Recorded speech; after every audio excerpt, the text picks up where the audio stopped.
Sabe o que eu queria saber? Eu queria entender um pouquinho na cabeça de vocês sobre diversificação. Porque assim, né, tem várias formas de você pensar. Uma delas é você pensar em diversificar assim, entre ativos, né? Então seria você ter várias ações de segmentos diferentes, né? Aí você tem aquelas onde você diversifica entre classes de ativos, né? Você tem ações, fundo imobiliário, renda fixa, etc.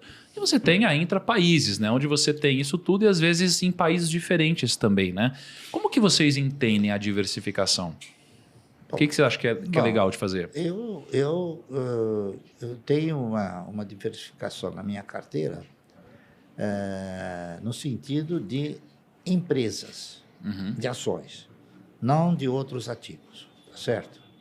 Eu já fiz experiência com todos os ativos, de uma forma pequena, só a título experimental. E nenhum deles eu ganhei. Você chegou a fazer isso já? Cheguei. Eu, por exemplo, fiz quando ela era pequena, fiz um plano de previdência privada. Fez para mim, né? Você vê, né? Olha, a cobaia. Mas eu fiz em caráter experimental. Experimental, tá entendendo? Já tive também, por força de solicitação, olha, Márcio, poxa, me ajuda, eu tenho metas a cumprir, não sei o quê. Aí comprei Metas a cumprir. Já assinei cartão da C&A, sim. Mas eu investi pouca coisa e tive prejuízo no fundo imobiliário, porque o fundo imobiliário ele te dá uma parcela. Só que tem 2 detalhes. Você tem a entrada e a possível saída. Tá entendendo? Para comprar, você sempre compra caro. Para vender, você vende pela metade do preço. Por causa da falta de liquidez? Por causa da falta de liquidez? A ausência de liquidez é uma delas, tá entendendo? E outra é o seguinte, geralmente a instituição que dá liquidez ao fundo, ela quer comprar de você no menor preço possível. E depois vem passar pelo melhor preço possível. Então, aí é onde ela ganha. Então, é um ativo que você não tem a liberdade de preço, você está entendendo? Você não tem... não é o mercado que faz o preço, é a instituição que faz o preço, tá entendendo?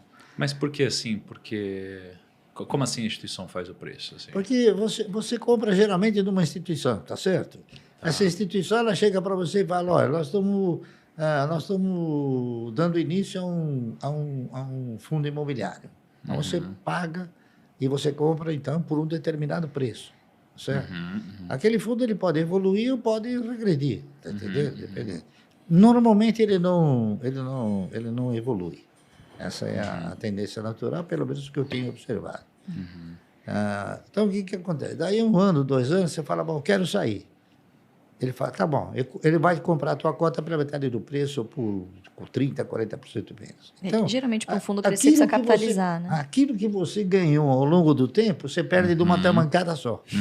Tá entendendo? Mas então, quando a gente fala da diversificação entre empresas que vocês fazem, né? Vocês falam muito sobre as ações BEST, né?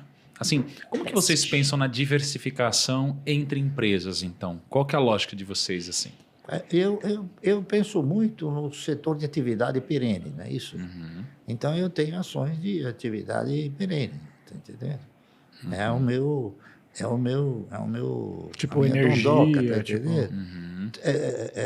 Então, e aquelas que tenham também sustentabilidade, não é isso? Então, atividade perene que consiga fazer com que o seu produto seja pago sem consumir é a de preferência. São seguros, assim. Seguro, energia elétrica, né? Quantas vezes você não pagou por não ter usado isso daí? Você nem sabe, né? Você nem faz ideia, mas muitas vezes. Tá entendendo?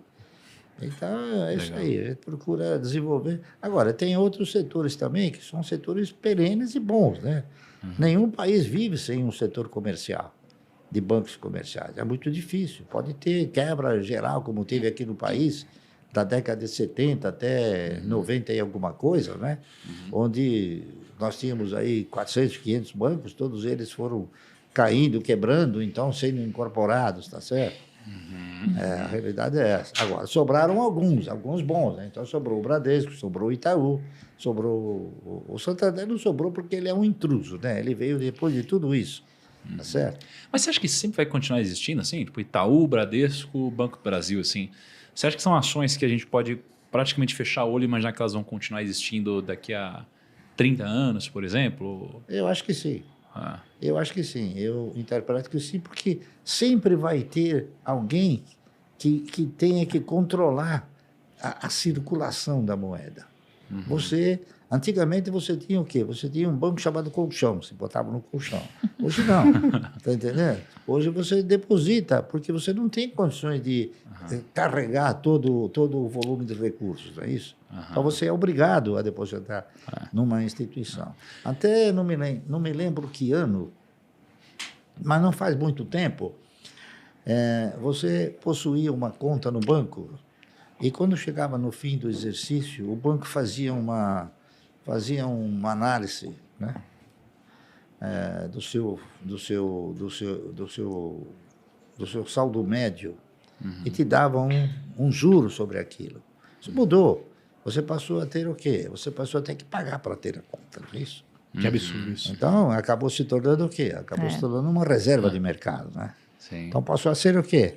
Um negócio que você também paga para deixar o dinheiro lá, né? Bom, olha como o mundo está ficando louco, Barsi. Porque a gente gosta de empresas que dão lucro. A gente quer receber dividendo. Aí olha a nossa realidade hoje. A gente vive e a gente ouve música no Spotify, ou seja, que não dá lucro. A gente tem conta no banco que não dá lucro. A gente não paga tarifa, o banco não dá lucro. Aí a gente assiste filmes em streamings que não dão lucro. Aí a gente... Pede comida no aplicativo que não dá lucro. Aí a gente usa Uber e tal numa empresa que não dá lucro. Então, no final das contas, caraca, essas são as empresas que estão levando grana, mas não estão dando lucro. Então, estão distribuindo. E não estão distribuindo lucro. Não, elas estão tendo lucro, mas o lucro está sendo concentrado. Tá entendendo? Porque você tem uma postura muito importante, né? Você tem que ter uma empresa que gera riqueza, faz essa riqueza circular e distribui essa riqueza. Isso, em última análise, é o lucro, tá certo? Aquele que não distribui o lucro, tá entendendo? Não é bom você comprar. Então, por exemplo, nós temos uma empresa no mercado que eu nem sei por que e como a CVM autorizou um estatuto como aquele. Existe uma empresa no mercado chamada Ocean Pact. Essa empresa aí, ela entrou no mercado a 11,50, porque é a única empresa do setor, certo? Ela transporta passageiros do continente para a plataforma de petróleo. Tem contratos generosíssimos com a Petrobras, né? O estatuto dela prevê pagamento de 0,1% do lucro.